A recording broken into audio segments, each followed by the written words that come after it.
Tu veux devenir un héros de la vente? En écoutant ce podcast, tu es sur la bonne voie. La prochaine étape, c'est d'aller sur le site lhérodelavente.com et tu y trouveras la newsletter, le playbook de vente et le guide de la prospection téléphonique pour continuer à progresser. Dans cet épisode, j'invite Antoine Forest, ex-cofondateur de Merci Andy et actuellement CEO de Stargazer, une agence d'influence marketing. 80% des clients d'Antoine utilisent TikTok pour leur campagne d'influence. Antoine a lui-même un compte TikTok avec 1,3 million d'abonnés. Il va donc nous partager les bonnes pratiques pour utiliser TikTok comme un accélérateur de business. Nous allons voir avec Antoine pourquoi est-ce une erreur aujourd'hui de négliger TikTok, comment utiliser TikTok dans une stratégie B2B et enfin, quelles sont les bonnes pratiques à adopter sur TikTok pour croître rapidement. Bon épisode! Avant de commencer l'épisode, je voulais vous raconter une histoire que vous ne connaissez pas et qui, j'espère, devrait vous apporter de la valeur. Il y a 4 ans, je me lançais dans l'entrepreneuriat.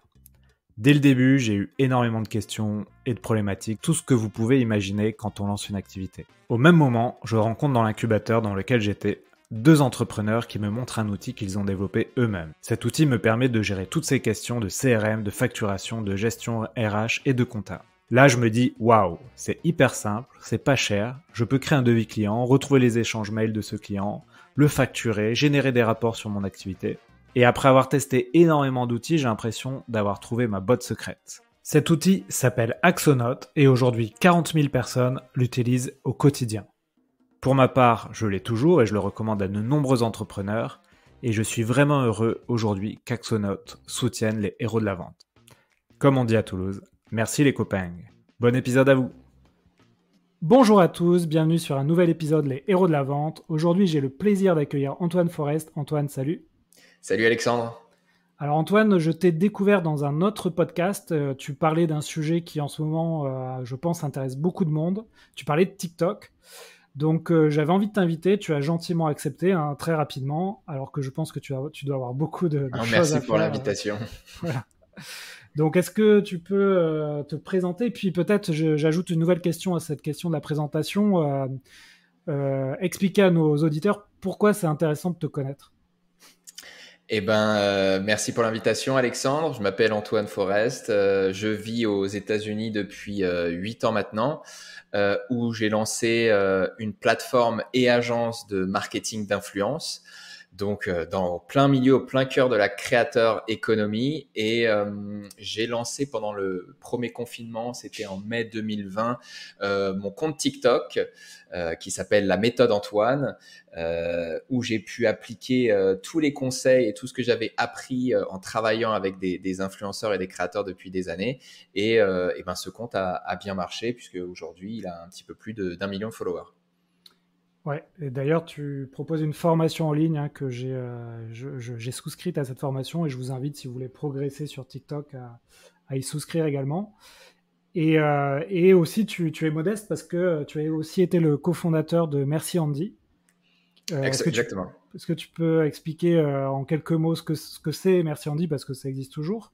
Oui, Oui, c'est une marque de beauté qu'on a créée avec 2 copains d'école lorsqu'on était encore étudiants.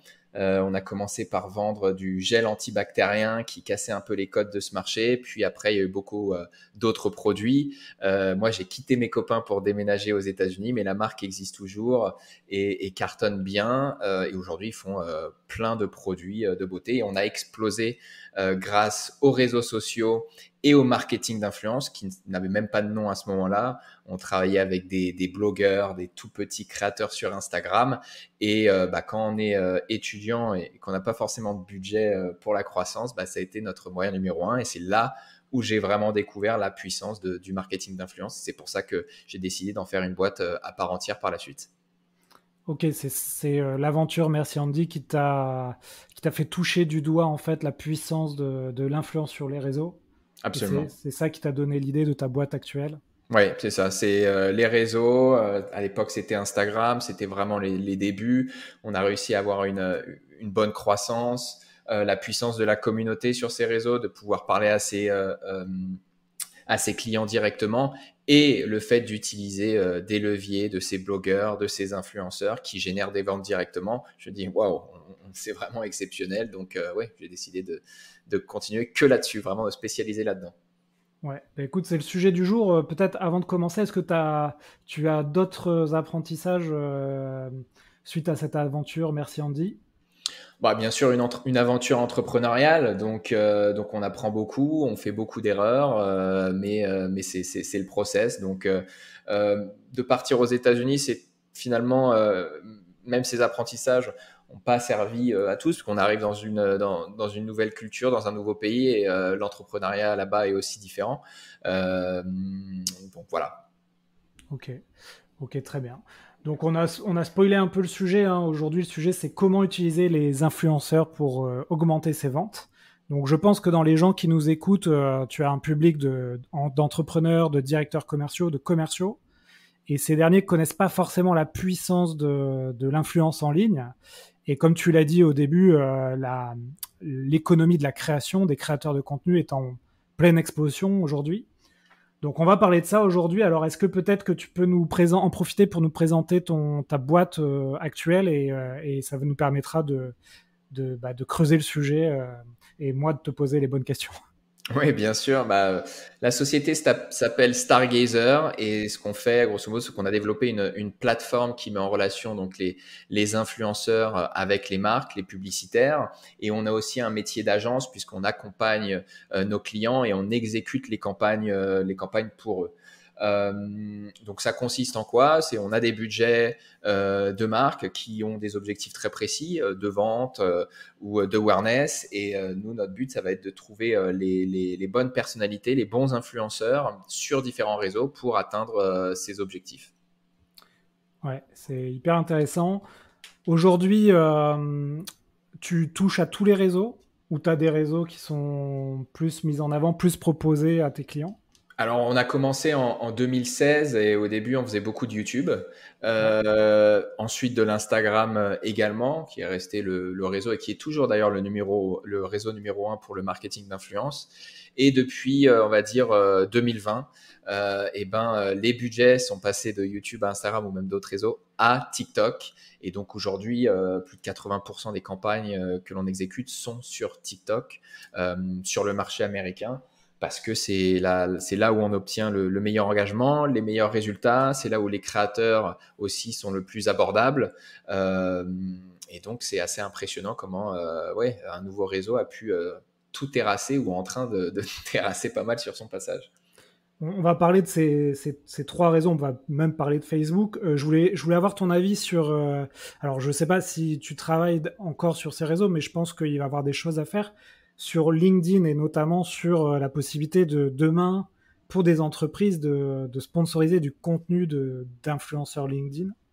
Non, tu fais bien de le mentionner, ça existe déjà Ouais. aux États-Unis, c'est de l'influenceur marketing B2B. Okay. Et bien sûr, LinkedIn est le réseau numéro un pour ça, même si on voit aussi des campagnes B2B sur TikTok, par exemple. Donc, c'est quelque chose de déjà existant qui est en pleine croissance. Et donc oui, une personne en effet qui est influente, qui a une belle communauté, qui crée du beau contenu sur LinkedIn peut tout à fait faire la promotion d'un outil qu'il utilise, d'un SaaS, générer des ventes. Et donc oui, c'est le même processus que pour un produit B2C. Ok, très bien. Bon, bah super, c'est vraiment... je pense que on va voir apparaître ça de plus en plus. Alors, en France, il y a toujours quelques années de retard par rapport aux États-Unis, mais ça devrait arriver rapidement. Sur la partie TikTok, la puissance de TikTok aujourd'hui, j'avais entendu, je crois que c'était Gary Vaynerchuk, qui disait que TikTok fonctionne aujourd'hui et explose les autres réseaux parce qu'en fait, c'est un réseau qui est basé sur les centres d'intérêt, là où les autres réseaux sociaux sont basés sur tes connexions. Et on te pousse du contenu de tes connexions. Donc, si tu as Tata Yvonne qui pousse un truc, bah, tu le vois sur ton Facebook ou Instagram, alors que sur TikTok, ça n'a pas d'influence. Est-ce que toi, tu vois d'autres raisons aussi pourquoi TikTok, aujourd'hui, a le vent en poupe et pourquoi ils sont en train finalement de bouffer l'attention des autres réseaux? Bah, l'algorithme, comme tu l'as mentionné, c'est vraiment numéro un. On te donne du contenu que tu veux voir et l'algorithme est tellement fort que bah, on reste scotché pendant 30 minutes ou même certains des heures sur la plateforme. La deuxième chose, c'est qu'avec TikTok, ça a été le premier réseau d'apparition d'un contenu vertical complètement plein écran. Donc en fait, on va pas être dérangé par un autre élément à l'écran ou on va peut-être pas être tenté d'aller regarder ailleurs. Par exemple, un feed Instagram, bah, ça prenait pas tout l'écran, c'était un post, donc on continuait de scroller ou alors on était dérangé ailleurs, à droite ou à gauche. Donc ça a été euh, très intéressant. Et donc pour ces deux raisons principales et pour une troisième raison aussi, c'est que TikTok a ramené un côté beaucoup plus authentique dans le contenu. Je pense qu'on était sur YouTube où en tant que créateur, pour faire du contenu, pour se lancer, bah, faut quand même une certaine qualité. C'est quand même beaucoup de travail, c'est pas évident. On a eu Instagram qui est un petit peu le royaume du fake, où on rajoute des filtres, où on s'invente une vie, où on se crée une vie qui est parfaite. Et je pense que la nouvelle génération, elle a besoin de beaucoup plus d'authenticité et elle l'a trouvé sur TikTok. Sur TikTok, il n'y a pas besoin de faire des montages très compliqués, il n'y a pas besoin d'avoir des backgrounds qui sont incroyables. On peut faire une vidéo dans sa chambre, faire beaucoup de vues et surtout être soi. Et ça, je pense que ça a plu. Donc vraiment, la combinaison de ces trois éléments ont fait que TikTok cartonne. Une dernière chose, pardon, aussi, qui est pas souvent dévoilée, mais que pour arriver à cette position, TikTok a surtout dépensé énormément d'argent en ads, mais vraiment des milliards. Et donc c'est pour ça aussi qu'ils ont eu une croissance aussi phénoménale. Ça, faut pas l'oublier. Ouais, alors j'ai pas le chiffre en tête, mais ils sont arrivés à un certain nombre de milliards d'utilisateurs en 3 ans, là où les autres réseaux avaient mis 10 ans quasiment. Donc Ils ont 1 milliard chose. d'utilisateurs C'est ça. aujourd'hui. Les gens passent en moyenne 850 minutes par mois. C'est monstrueux. C'est l'app la plus téléchargée au monde depuis des mois et des mois, voire même plus d'1 an maintenant. Donc oui, c'est indéniable. TikTok explose tout. Ouais. Et qu'est-ce que tu penses du fait de, tu vois, moi par exemple, alors c'est vrai que quand j'ai commencé à installer TikTok, c'était d'ailleurs après un épisode sur le podcast avec Caroline Jurado, qui a un TikTok sur la crypto-monnaie. Mhm. J'ai installé l'appli effectivement très vite. Alors j'ai pas tout compris au début parce que tu vois des adolescentes danser en petite tenue, etc. Très vite l'algorithme te met du contenu plus intéressant. Et après effectivement tu restes scotché, c'est limite un peu flippant hein, parce que tu deviens addict.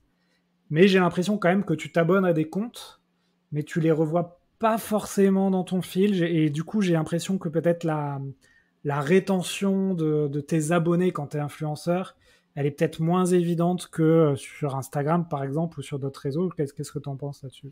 Bah, ce que je dis toujours, c'est que TikTok est le réseau où les followers sont le moins importants. Sur TikTok, c'est assez simple d'avoir une vidéo sur ta page pour toi qui te plaît et tu cliques, t'es abonné à la personne. C'est pas pour autant que tu vas aller découvrir les autres pièces de contenu de cette personne. Et c'est toute la beauté de l'algorithme, c'est-à-dire que peu importe le nombre d'abonnés, tu peux faire une vidéo virale ou tu peux également te planter. Et donc, c'est vrai que la notion d'abonné, ouais, elle est tout simplement moins importante. Ce qu'il faut en tant que créateur, c'est réussir à renouveler des performances, avoir un excellent watch time sur toutes ces vidéos, un engagement, des partages pour pouvoir être diffusé toujours sur la page pour toi et aux personnes qui sont abonnées. Sinon, et ce qu'il faut comprendre aussi une chose, c'est que bah, l'envie des spectateurs, elle change. C'est-à-dire que moi, je peux m'abonner à Alexandre et j'ai envie d'écouter et de regarder des choses par rapport à la vente. Mais peut-être qu'à un moment, je vais être dans une autre période de ma vie où je vais vouloir regarder que des vidéos de foot. Et ben, l'algorithme est tellement bon qu'on va me donner que des vidéos de foot. Et donc, Alexandre, je le verrai plus. Ça veut pas dire que je m'intéresse plus à lui, c'est qu'en ce moment, je veux plus voir ça. Donc, voilà, c'est aussi pourquoi peut-être tu ne vois pas forcément tout le temps les personnes à qui tu t'es abonné dernièrement. Ouais, c'est ça. Effectivement, alors, des fois, c'est un peu, t'as un contre-pied de ça, c'est que par exemple, tu restes, par exemple, la semaine dernière, je suis resté un peu sur une vidéo de MMA et là, j'ai des vidéos, j'ai l'impression que j'ai que ça dans mon feed. Je me dis, oula, ils doivent penser que je suis un combattant et que j'analyse les combats alors que pas du tout. T'as parlé effectivement du côté un peu artisanal. Alors toi, d'ailleurs, t'as des vidéos qui ont vraiment performé. Effectivement, on voit que tu filmes dans ton bureau, t'as pas forcément un stabilisateur. Bon, je J'ai pense que rien. t'as rien, mais t'as quand même les codes de la plateforme. Et moi, j'ai aussi mis les mains dans le cambouis pour tester. Et très vite, je me suis rendu compte que ce qui me manquait, c'était le rythme, l'intonation de la voix, des choses qui sont pas forcément évidentes tout de suite quand tu t'y mets. Et d'ailleurs, tu prends un petit coup de vieux parce que tu dis, oula, je suis beaucoup trop mou. Toi, comment tu as travaillé ça, ou alors c'était assez naturel pour toi, quoi? Est-ce que tu as des tips là-dessus? Moi, je pense que c'est naturel pour personne. J'ai d'abord passé beaucoup de temps à juste regarder ce qui marchait, à regarder des vidéos de tout type et vraiment à comprendre les formats, les cuts. En effet, faut qu'il y ait pardon un dynamisme chaque seconde, des cuts, des changements, des intonations, des éléments qui vont amener de la dopamine en fait au spectateur tout le temps. Et sur TikTok, plus qu'ailleurs, le temps d'attention est ultra court. Et donc, si vous n'êtes pas divertissant, si vous n'êtes pas intéressant à chaque seconde de la vidéo, bah, les gens zappent. Même, je me regarde moi-même consommer du contenu sur TikTok et je fais la même chose finalement, hein. Quelque chose qui m'accroche pas dans les 2 premières secondes, ce qu'on appelle l'accroche ou le hook, je passe directement. Donc, ce sont ces éléments à comprendre et à travailler pour faire de meilleures vidéos. Et en fait, ce qu'on voit, c'est que il faut pas hésiter. Si une vidéo a été créée, elle n'a pas eu de bons résultats, essayer de la retravailler, de prendre les mêmes scènes, mais de la retravailler, de les recouper, de les recuter. Pourquoi? Puisque on voit qu'une même vidéo, un même thème peut passer d'une vidéo à 2000 vues à 2 millions de vues. Pourquoi? Parce que le hook va être différent et parce que la vidéo va être tout simplement plus dynamique. Donc TikTok, c'est aussi un style, comme tu le dis, à comprendre et il faut s'entraîner, il ne faut pas hésiter et ben, reposter 15 fois la même chose en fait. Ouais, bah écoute, je vais appliquer ce conseil parce que j'ai dû faire une quinzaine de vidéos sans trop m'appliquer sur le montage. Là, ça y est, je commence à maîtriser un outil de montage. D'ailleurs, tu dois connaître, c'est CapCut. Qui est du même créateur que TikTok, ByteDance. Donc pour le Ah coup, ils ouais, sont ouais. malins parce qu'ils ont créé TikTok et puis ils ont créé aussi CapCut pour dire voilà l'outil pour créer vos vidéos. Donc, Franchement, il est bien parce que j'en ai utilisé plein des outils de montage. Celui-là, il est quand même, tu peux le mettre sur le téléphone, en ligne ou sur le desktop. Et il est très facile, hein. c'est moi ce que j'utilise quand je fais des montages en dehors de TikTok. Pour moi, c'est le top. Ouais. Ouais. D'ailleurs, petite question, parce qu'on entend un peu tout et son contraire. Est-ce que je sais pas si tu as un avis là-dessus sur la musique. Pendant très longtemps, on te disait que la musique avait une importance fondamentale pour que ta vidéo soit virale. J'ai entendu récemment que finalement, il fallait éviter de mettre des musiques qui étaient trop entendues. Qu'est-ce que tu en penses de ça? Alors je suivrai pas ce dernier conseil, ce que tu as entendu. Je pense que la Ok. musique est importante parce qu'elle va appuyer en fait le storytelling de ta vidéo. Ensuite, utiliser des musiques tendances, ça peut être intéressant. Pourquoi? Puisque une musique est tendance par définition parce que beaucoup de monde regarde des vidéos avec cette musique. Si je regarde une vidéo avec cette musique, on va me donner encore plus de vidéos avec cette musique parce que l'algorithme va comprendre que j'aime ce genre de vidéo. Donc en utilisant une musique qui est tendance, eh ben, j'ai peut-être plus de chances que ma vidéo va être diffusée plus largement puisque plein de gens en fait veulent voir des vidéos avec cette musique. Donc c'est toujours un plus d'utiliser une musique tendance, mais ce n'est pas une garantie de résultat. Ok. Ouais, d'ailleurs, c'est assez fou cette histoire de musique parce que tu as l'impression que tu as Après, trois on donne musiques que ça. C'est ça. qui tournent en boucle et puis un mois plus tard, c'est trois autres musiques et c'est assez fou. D'ailleurs, tu as beaucoup de. J'ai l'impression qu'il y a beaucoup de créateurs qui copient forcément les tendances, mais pas que de la musique, mais aussi des. Tu vois, par exemple, en ce moment, je vois beaucoup de créateurs qui disent les sites internet qu'on devrait interdire. J'ai l'impression que je vois que ça aussi. Euh, En fait, ça, TikTok a été créé sur un système de challenge et de ouais. tendance, où justement il y avait une vidéo virale et le but était de reproduire un petit peu la même chose pour participer à l'effort de TikTok. Et donc cette culture du un petit peu je m'approprie la vidéo d'un autre est restée. Alors je dis pas qu'il faut forcément copier, je pense que s'il y a de l'inspiration, pourquoi pas, mais alors on peut créditer le créateur original dans la description de la vidéo et il n'y a pas de souci. Mais je pense qu'il y a un côté à la possibilité de recréer une vidéo déjà faite ou de s'en inspirer, elle fait partie de la culture TikTok, donc c'est un petit peu moins grave que peut-être sur d'autres réseaux. Ouais, il y a effectivement ce système de challenge, c'est vraiment dans l'ADN de l'application. Mm-hmm. Très bien, on a parlé de musique, de montage. Il y a une autre donnée aussi où là, j'ai l'impression que ça évolue. L'algorithme, c'est le temps de ta vidéo. Donc pendant très longtemps, j'ai entendu qu'il fallait faire des vidéos entre 15 et 30 secondes, surtout pas plus. Et là, j'ai l'impression que TikTok va aller sur les plates-bandes de YouTube et tu peux mettre des vidéos beaucoup plus longues là-dessus. Qu'est-ce que t'en penses? Je pense qu'il n'y a pas une durée qui est idéale. C'est toujours la même chose. En fait, il faut avoir un watch time, un temps de visionnage qui soit le plus long possible. Donc, si la vidéo est très courte, disons 7 secondes, il ne faut pas qu'il y ait un temps de visionnage qui soit de 7 secondes. Il faut qu'il y ait un temps de visionnage qui soit supérieur à 7 secondes. Donc, il y ait des gens qui regardent encore et encore la même vidéo. Moi, je pense que le format très long est intéressant et en effet, TikTok veut essayer d'aller sur les plates-bandes de YouTube. Malgré tout, pour faire une vidéo longue sur TikTok où les gens vont rester, vont regarder la vidéo, c'est quand même pas évident. C'est plus facile, entre guillemets, de le faire sur YouTube que sur TikTok.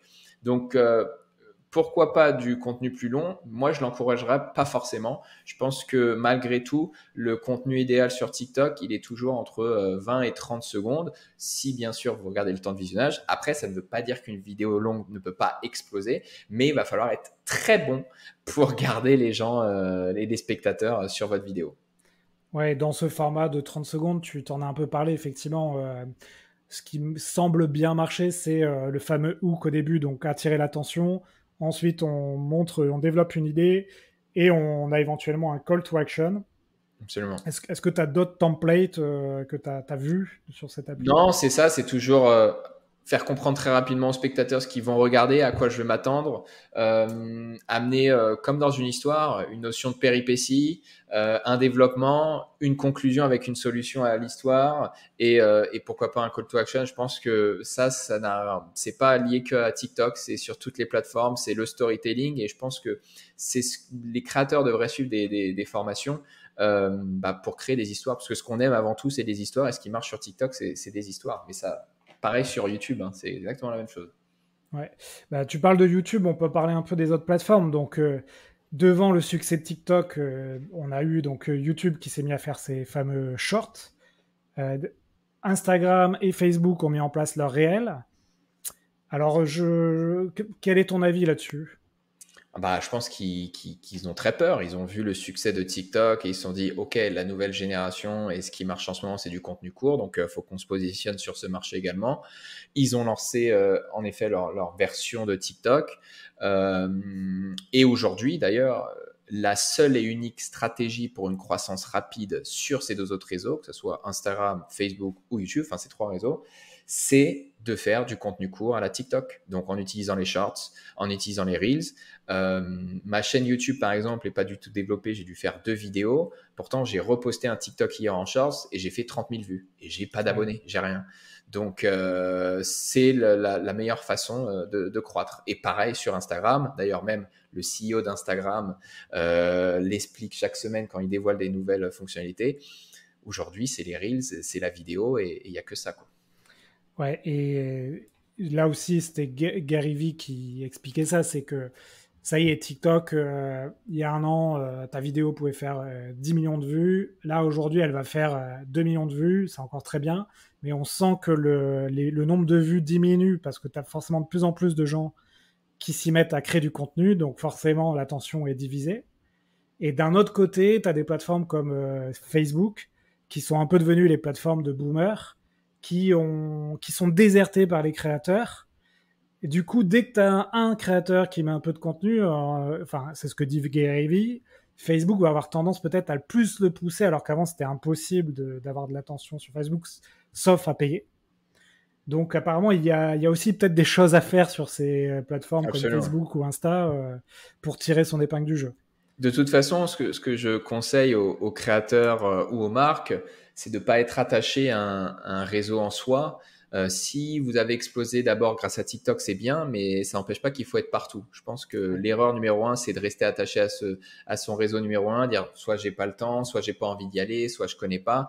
Ça, c'est une erreur et ça amène petit à petit à la fin de ce créateur ou de cette marque sur les réseaux. Donc, Facebook, si aujourd'hui il y a une possibilité, il faut y aller. De toute façon, reposter un TikTok sur Shorts, sur Facebook en Reels, sur Instagram en Reels, ça prend 30 secondes, donc autant le faire.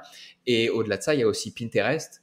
On n'en parle pas souvent, mais le format vidéo peut permettre d'exploser également. Donc, l'idée, et c'est de Gary Vee d'ailleurs, hein, c'est de réutiliser une pièce de contenu et de la diffuser partout, ou même d'avoir une très longue pièce de contenu, de la diffuser de diviser en plein de clips et vraiment de mitrailler, quoi. Donc, la stratégie de volume, je la recommande également, elle fonctionne. Ça ne veut pas dire poster n'importe quoi pour en faire beaucoup, mais il faut poster beaucoup pour être visible. Ouais, d'ailleurs, les Américains, ils sont très... Enfin, je suis beaucoup d'Américains. D'ailleurs, ça, c'est une question que je me pose. Donc, tu vois, moi, j'ai beaucoup de contenu d'Américains, mais aussi du contenu francophone. Toi qui es français expatrié aux États-Unis, est-ce que tu as un peu de contenu francophone ou pas du tout? Non, j'ai que du contenu américain. Ouais, Mais j'ai un deuxième téléphone français avec un VPN où là, je peux voir du contenu TikTok en français. En fait, ça a été une stratégie pour que mon contenu soit visible au début en France. Ok. Parce que je postais depuis les États-Unis et un contenu français, donc je faisais aucune vue, ça marchait pas. Et j'ai découvert par moi-même qu'en utilisant un autre téléphone sans carte SIM, en mettant un VPN, ça m'a permis de toucher la France et depuis maintenant, j'arrive à toucher les Français. Donc ça, c'est une stratégie pour les personnes qui nous écoutent. Si vous êtes dans un autre pays, prenez un autre téléphone sans carte SIM, téléchargez un VPN et vous pouvez connecter partout. Vous soyez français pour attaquer les États-Unis ou inversement. Ouais, c'est une question que je me posais parce que tu vois, à un moment donné, j'avais fait un test avec mon chien où je parlais pas, mais par contre, je mettais beaucoup de textes en anglais et je faisais pas de vues et je me disais, est-ce que ces vidéos sont vues par les anglophones? Et en fait, pas du tout. À la base, la façon dont TikTok et l'algorithme fonctionnent, c'est que il va détecter votre carte SIM, d'où elle est, et aussi la localisation. Donc, il va d'abord diffuser le contenu autour de vous géographiquement. Donc, si vous êtes en France, ça va être en France d'abord. Si à partir d'un moment, votre contenu il dépasse la France et il touche les États-Unis, et que l'algorithme comprend que OK, c'est du contenu anglais pour les Américains, il l'ira directement aux États-Unis. Mais cette période peut mettre un petit peu de temps, et donc c'est pour ça que la technique du VPN, ça permet d'y aller direct. Ouais, c'est quand même intéressant parce que quand tu t'investis à 100% dans de la création de contenu sur ces formats courts, je pense que tu as plus d'intérêt à être Daft Punk que Johnny Hallyday, quoi, de t'adresser au monde anglo-saxon que juste français. Je suis d'accord. Après, ça dépend des objectifs ou autres, mais on a Ouais. un exemple qui est très beau, ce qui est maintenant le créateur numéro 1 sur TikTok, l'Italien Kabilam, qui a fait du contenu où il ne parle pas. Ouais. Et bien sûr, quand on ne parle pas, ça peut toucher le monde entier, surtout quand c'est des vidéos marrantes et simples à comprendre. Et il a explosé, quoi. C'était un phénomène. C'est clair, c'est clair. Très bien. Alors, j'avais une autre question. Ah oui, sur les outils pour faire du multipostage. Alors moi, c'était un peu mon objectif cette semaine. Je crois, tu vas me dire ce que tu en penses, mais je crois avoir trouvé deux outils pas trop mal. Donc d'un côté, Buffer, que j'ai testé ce matin, tu vois, c'est tout frais. Donc tu as une version gratuite pour poster sur 3 réseaux en même temps. Donc j'ai testé TikTok, Facebook, Instagram, ça a très bien marché. Et un autre outil qui est tout nouveau qui s'appelle Postly, qui est un peu en version bêta. Et là, bon, j'ai testé, ça a marché sur LinkedIn. Et j'ai l'impression que les autres réseaux, il y a eu quelques bugs. Mais en tout cas, leur promesse, c'est de poster sur tous les réseaux ta petite vidéo montée, bam, sur tous les réseaux. Est-ce que toi, tu as d'autres outils de ce type ou pour l'instant, c'est un peu... J'aurais mentionné Buffer que je connais. Il y a également Later, mais je suis pas sûr qu'on puisse poster sur vraiment tous les réseaux. Okay. Donc tes exemples, il y en a quelques-uns qui commencent à se développer et en effet, ça peut être un gain de temps assez conséquent. Ouais. Après, si c'est juste du format court, aller sur chaque plateforme et le reposter, ça prend pas trop de temps. Moi, je le fais quand même manuellement aujourd'hui. Ouais, tu fais manuellement. Ouais. Bah, ça dépend, là, effectivement, si si tu fais ça à côté d'un job prenant, tu vois, ça peut, C'est ça sûr. peut être compliqué, ouais. Et imaginons demain, tu as donc un de tes clients qui vient te voir en disant, bah voilà, on a une stratégie de sponsoriser des créateurs de contenu. Est-ce que tu peux nous donner des ordres, même si tu veux, j'imagine que tu vas me dire, ça dépend l'audience, etc., mais des ordres de grandeur, de prix, combien ça coûte de de payer une campagne d'influence pour les auditeurs qui se disent tiens, bah, il faut que je fasse ça pour ma boîte. Alors, toi, tu es vraiment sur le marché américain. Je ne sais pas si on peut appliquer ça au marché français. Oui, moi, je connais le prix des marchés français, en fait. Ouais. Il y en a pour toutes les bourses, entre guillemets. On peut être un créateur, un entrepreneur indépendant, avoir son petit commerce et commencer déjà à travailler avec des créateurs. En fait, suivant leur taille, donc le nombre de vues qu'ils font, le nombre de followers qu'ils ont, l'engagement qu'ils ont, et ben, en fait, ça va définir un prix. Donc, ça peut commencer à partir, je sais pas, de 100, 200 euros et ça peut aller jusqu'à des 50 000 euros ou plus par vidéo, pièce de contenu. Donc, c'est vraiment le grand écart. Maintenant, c'est vrai que la stratégie que je recommande à mes clients, c'est de minimiser le risque en travaillant avec un maximum de créateurs. Donc, on va peut-être pas aller travailler avec les plus gros influenceurs, mais on va travailler avec pas mal de petits ou de moyens pour avoir beaucoup de contenu, pour pouvoir réutiliser ce contenu à faire des ads, donc des TikTok ads, des Facebook ads, des Instagram ads. Et donc, c'est ça la stratégie numéro 1 aujourd'hui. Je pense que il y a beaucoup d'espoir où on pense tout de suite, je prends un influenceur, je vais faire beaucoup de ventes. Je pense que ça, c'était vrai à une époque. Aujourd'hui, ça l'est moins parce que le marché est plus compétitif. Les gens ont vu beaucoup de pubs sur les réseaux. Donc, il y a peut-être une conversion directe qui est un petit peu moins grande parfois. Par contre, la force d'un influenceur et d'un créateur, bah, c'est le contenu en lui-même. Donc, cette pièce de contenu, il faut absolument qu'en tant que marque, vous demandez les droits et que vous la réutilisez pour vos réseaux, le côté organique, mais surtout pour faire des ads. Et la combinaison parfois d'un contenu d'un influenceur et vous derrière pousser avec des ads, c'est ça qui va amener énormément de conversion. Donc, c'est vraiment une stratégie aujourd'hui qui fonctionne très bien. Et quand tu as une marque qui réutilise le contenu d'un influenceur, est-ce que tu vois un effet sur les abonnés de l'influenceur? Est-ce que ça peut augmenter ses abonnés? Alors, quand c'est poussé directement derrière le nom d'utilisateur de l'influenceur, oui. Sur TikTok, par exemple, cette fonctionnalité s'appelle Spark Ads, où en fait, on va booster le contenu d'un influenceur avec de la pub derrière, mais la vidéo sera toujours sous le nom de l'influenceur. Donc, en plus de générer des conversions pour la marque, pour le e-commerce, et ben, ça va permettre à l'influenceur de gagner un petit peu des followers. Donc, cette relation gagnant-gagnant, ils l'acceptent beaucoup, les créateurs, parce qu'ils savent justement que ça leur apporte aussi. Ouais, j'imagine, ouais. C'est tout bénef pour. Ok. Et donc, d'ailleurs, alors j'imagine c'est un peu ce que tu as fait avec Merci Andy, mais est-ce que demain, ça marche de, par exemple, t'es Merci Andy, t'envoies des produits gratuits à, je sais pas, une centaine d'influenceurs en espérant qu'ils en parlent dans leurs vidéos? Est-ce que ça marche encore ou les gens qui ont du contenu, ils attendent d'être payés pour faire la... Ça marche encore, mais ça marche moins. Je pense que lorsqu'on faisait à Merci Andy, ça n'existait même pas. Donc forcément, les gens étaient prêts à faire du contenu juste en échange de produits. Aujourd'hui, c'est toujours possible. Je pense qu'il y a plusieurs modèles. Ça peut être donner un produit et en plus donner une commission sur des ventes générées. Ça peut être donner des produits plus un tout petit fixe, juste pour dire, bah, vous créez du contenu quand même, donc on vous paye pour ça. Mais c'est vrai que voilà, il faut se mettre de l'autre côté du créateur également, parce que j'ai les deux casquettes finalement, et que bah, le créateur, il passe du temps, il va créer du contenu, et donc il doit être rémunéré pour ça. Donc je pense que les modèles hybrides aujourd'hui, où on vous donne un fixe, et en plus de ça, pourquoi pas une commission sur les ventes, si l'objectif est vraiment de la conversion directe, alors ça peut être intéressant. Mais le gifting pur et uniquement du gifting, il peut apporter du contenu organique, il peut apporter de la visibilité, mais pas forcément évident tout le temps de voir les conversions. D'accord. Et justement, du côté du créateur, tu veux devenir créateur de contenu et en vivre. Tu vois des créateurs qui arrivent à avoir des sujets vraiment de niche, avec pas forcément beaucoup d'abonnés, et quand même à réussir à monétiser ces Ah sujets. oui, absolument. C'est pas le nombre de followers qui va définir combien ils gagnent. Je connais des gens qui ont 3-4 millions et qui gagnent pas 1 euro de leur contenu avec des marques parce que justement leur contenu est quelque chose qui peut être très viral mais va pas bien s'intégrer avec une marque ou c'est des contenus un petit peu limites, etc., des sujets un petit peu limites et donc ça les marques elles veulent pas s'associer à ce genre de créateur.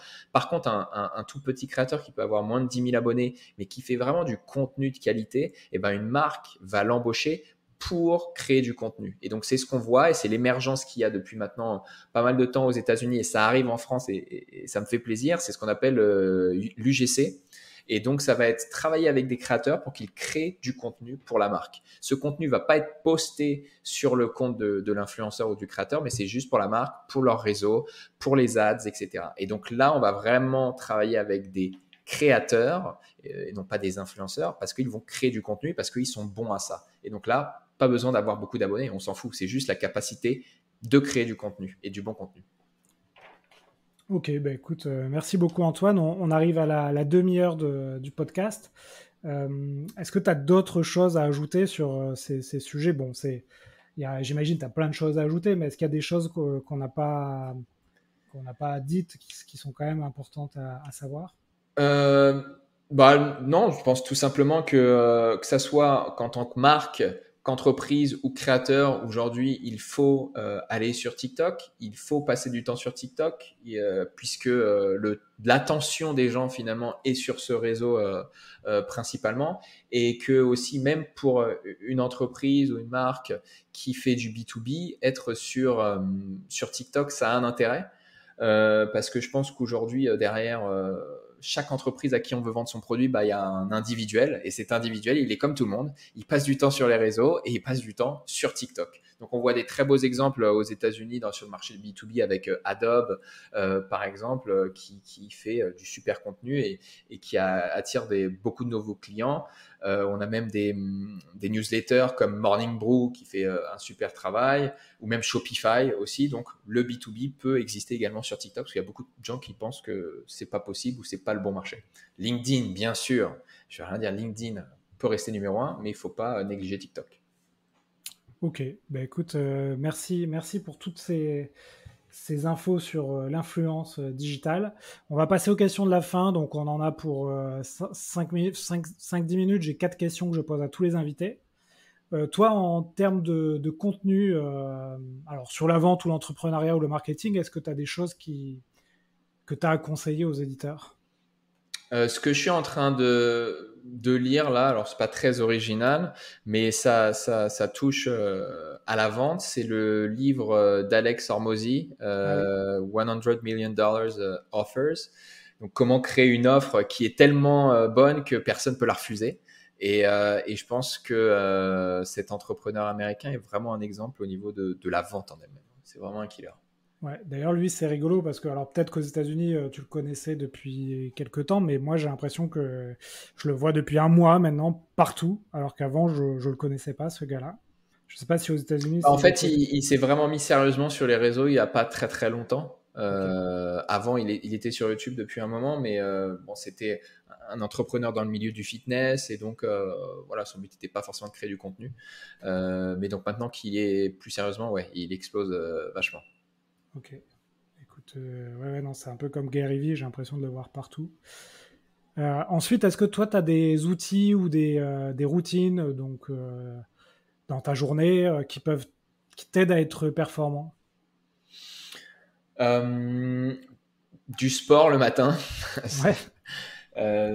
J'avais lu Miracle Morning, je pense, comme beaucoup de personnes, où j'ai jamais vraiment pu tenir le rythme de me lever aussitôt et de faire toutes les choses. Donc au final, j'ai fait ma propre routine où je me lève pas forcément aussitôt, mais où je vais faire du sport. Et c'est la première chose que je fais. Et ça, c'est vrai que ça me met direct dans une condition pour bien attaquer ma journée. Au-delà de ça, j'ai pas, je fais des petites pauses où je vais marcher, mais bon, j'ai pas une routine ou des outils en particulier. Je suis pas du tout le genre de personne qui a des trackers de temps, de productivité. Non, voilà, Ok. j'ai du sport. Je suis assez simple par rapport à ça. D'ailleurs, ça me fait penser en termes d'outils, ta boîte peut travailler avec des boîtes françaises? Ou vous Ouais, travaillez avec absolument. On des... travaille avec des boîtes françaises aussi, Ok. mais souvent ces boîtes françaises, c'est pour attaquer le marché américain. Ok. Donc on travaille avec dans le jeu mobile avec Voodoo, on travaille Ok. avec des applications mobiles aussi de toutes sortes. Et ton catalogue de créateurs de contenu, il est principalement anglo-saxon? Tu as quand même quelques Français Non, un peu? on a 5 millions de créateurs dans notre database dans le monde, sur YouTube, Instagram et TikTok. Donc on touche tous Wow. les pays. Et on fait des campagnes dans tous les pays, pas uniquement 5 les millions? États-Unis. Il y en a beaucoup de créateurs, hein. Il y en a beaucoup de créateurs.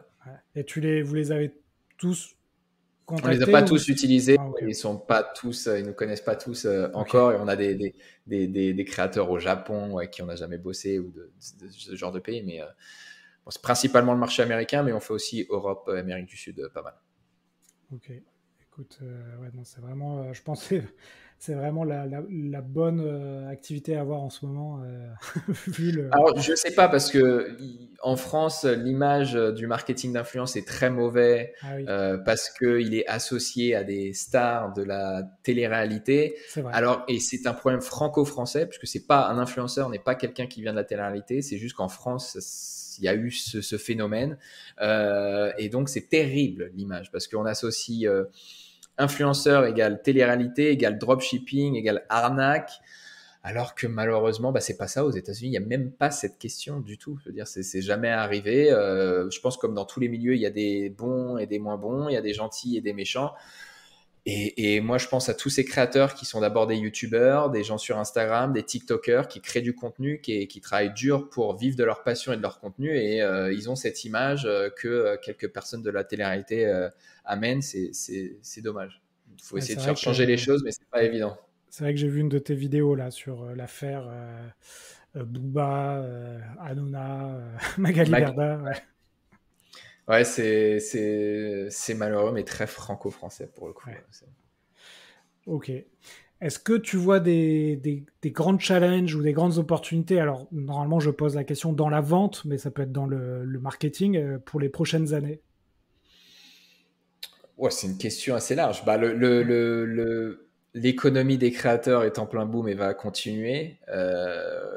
Je pense que tout ce qui est lié à cette économie, on en parlait juste avant d'être monteur vidéo, par exemple. C'est quelque chose qui paraît rien, mais c'est une compétence qui est exceptionnelle et qui, dans l'économie d'aujourd'hui, peut permettre de gagner pas mal d'argent. Donc, étant très focalisé dans l'économie des créateurs, bien sûr, je vais pousser cette industrie. Ouais. Et est-ce qu'est-ce que tu penses du Web3? J'ai entendu que ça pouvait être une révolution pour les créateurs de contenu, mais aussi pour les consommateurs de contenu, où finalement l'argent des ads ne va plus aux GAFAM, mais est reversé entre tous les gens qui participent à cette économie de l'attention. Non, évidemment, le Web 3, il peut venir casser un petit peu toutes les plateformes existantes dans le Web 2. Maintenant, c'est l'avenir, mais je ne sais pas sous combien de temps. Euh, Avant que des gens regardent l'équivalent d'un YouTube dans le Web 3 où tout le monde pourrait être rémunéré s'ils regardent des vidéos, où les créateurs pourraient être rémunérés directement, on n'est pas là. Je pense qu'aujourd'hui, c'est encore une niche. Il y a plein de choses à faire, mais avant ça, il y aura un petit peu de temps. Moi, je ne le vois pas comme tout de suite, tout de suite. Je pense que directement, aujourd'hui, on pense à créer des tokens de ci, de ça. On n'y est pas encore. On n'y est pas encore. Oui, c'est ça, c'est finalement l'artiste ou le créateur de contenu va créer, comme tu dis, des tokens. Alors aujourd'hui, c'est sous la forme d'NFT pour que ses fans lui achètent ça et un avantage en nature ou fassent Les, partie de la communauté. Je suis un investisseur NFT, je suis beaucoup les Ok. NFT, donc il y a des choses à faire dans les NFT qui sont évidentes et qui ont tout de suite un intérêt. Après, je pense que sur d'autres secteurs comme la creator economy, il y a enfin, c'est très masculin déjà, faut dire ce qui est, donc c'est très niche. Et je dis ça parce que moi-même j'ai fait cette erreur, hein. Avec ma société en 2017, on a voulu faire une ICO pour Ah faire un oui. token dans l'économie des influenceurs. Et je parle de ça, donc c'était il y a 5 ans. Et on parlait déjà de ça. Donc là, on en reparle encore maintenant en 2022 où ça revient. Je pense que c'est même pas encore le moment. Donc Ok. on y viendra. Ok. Bah, écoute, merci pour ce feedback. Il me reste deux questions à te poser et après, je te laisse aller déjeuner dans un super restaurant de Miami. Pas pour aujourd'hui, mais Enfin, aujourd'hui. Si j'avais une baguette magique et que je pouvais te donner une compétence, laquelle choisirais-tu? une qui me permettrait soit d'aller dans le futur et de revenir pour voir ce qui va exploser. Alors, je resterai business, mais en termes de business, et puis de le lancer avant, ou inversement, de revenir dans le passé et de lancer TikTok avant que TikTok soit lancé, par exemple. Ok, ouais, ce serait pas mal. Ouais. D'ailleurs, il y a une appli française en ce moment qui cartonne bien. Viril. Ouais, Biril. Donc tu vois, on ne sait jamais ce qui peut arriver. Ah non, non, c'est une très belle réussite. Enfin, ça fait déjà un moment qu'en France, ça tournait, mais aux États-Unis, ouais, ça a vraiment explosé là depuis quelques semaines. Écoute, ça fera l'objet d'un autre épisode. Et pour la dernière question, si tu pouvais inviter quelqu'un dans le podcast, tu inviterais qui? Ah, c'est une bonne question. J'inviterais pourquoi pas mon ancien associé de Merci Andy et ami Roland, qui aujourd'hui a une autre société. Je pense qu'il serait très intéressante avec ton podcast. Ça pourrait être ça, ou pourquoi pas un Américain. Pourquoi je dis ça? Parce que j'ai découvert en m'expatriant aux États-Unis la différence entre la France et les États-Unis, et les Américains à la vente, pour moi, ce sont les meilleurs du monde. C'est vraiment des killers. Ils sont de très très bons vendeurs, donc pourquoi pas, ou un franco-américain, vraiment, je sais pas, ça pourrait être intéressant. Mais j'ai pas de nom là directement à te donner. Non, mais c'est vrai que tu vois, le meilleur contenu que j'ai pu lire sur la vente, c'était toujours des bouquins américains, parfois qui n'étaient pas du tout traduits d'ailleurs en français. Et c'est vrai que, bon, dès que tu veux un contenu de très haute qualité sur la vente, tu regardes chez eux et tu as tout ce qu'il faut, quoi. Ils sont Ok. vraiment très bons. Ouais. Ton associé, Roland, son nom, c'est? Jaïs Nielsen. Ok. Ok, je me le note. Écoute, Je je te l'enverrai. Ouais, ça marche. Bah écoute, Antoine, on a fini, tu vois. Je t'avais dit 45 minutes, on a fait 44 minutes. Je te souhaite une belle réussite avec ta boîte. Si les gens veulent te joindre, ils peuvent te joindre sur quelle plateforme? Eh ben, sur TikTok, Instagram, YouTube, la méthode Antoine, ou la méthode Antoine@gmail.com, voilà. Ok, top. Et je vous invite à regarder la formation La méthode Antoine si vous voulez vous mettre sur TikTok. À bientôt, Antoine. Merci Alexandre, à bientôt. Salut. Voilà, j'espère que l'épisode vous a plu. N'hésitez pas à nous noter 5 sur 5 sur Apple Podcast, ça nous aide à monter dans les classements. Vous pouvez aller sur le site l'héros-de-la-vente.com pour retrouver l'ensemble de nos contenus. Vous pouvez aussi mettre un tip sur notre page tipeee.com et je vous invite à me contacter sur LinkedIn si vous avez un sujet à me proposer autour de la vente. À bientôt et belle vente à tous.